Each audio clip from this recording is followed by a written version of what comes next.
মানিকগঞ্জে সেনাবাহিনীর গ্রীষ্মকালীন মহড়া পরিদর্শন করেছেন প্রধানমন্ত্রী তারেক রহমান। সকাল ৯টা ২০ মিনিটে সিংগাইর উপজেলায় বাংলাদেশ সেনাবাহিনীর ৯ পদাতিক ডিভিশনের অধীনে ৮ বীর এর গ্রীষ্মকালীন প্রশিক্ষণ এলাকায় আকস্মিকভাবে উপস্থিত হয়ে পায়ে হেঁটে পরিদর্শন করেন তিনি।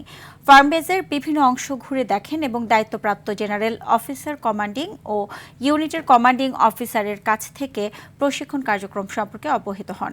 এ সময় প্রধানমন্ত্রীর প্রতিরক্ষা উপদেষ্টা অবসরপ্রাপ্ত brigadier general doctor AKM Shamsul Islam, সেনাপ্রধান জেনারেল ওয়াকারুজ্জামান, প্রধানমন্ত্রীর সামরিক সচিব মেজর জেনারেল আবুল হাসনাত মোহাম্মদ তারিক এবং সেনাবাহিনীর ঊর্ধ্বতন কর্মকর্তারা উপস্থিত ছিলেন। দেশের ইতিহাসে প্রথম কোনো প্রধানমন্ত্রীর প্রশিক্ষণ এলাকায় সশরীরে উপস্থিতিতে উচ্ছ্বসিত মহড়ায় অংশগ্রহণকারীরা।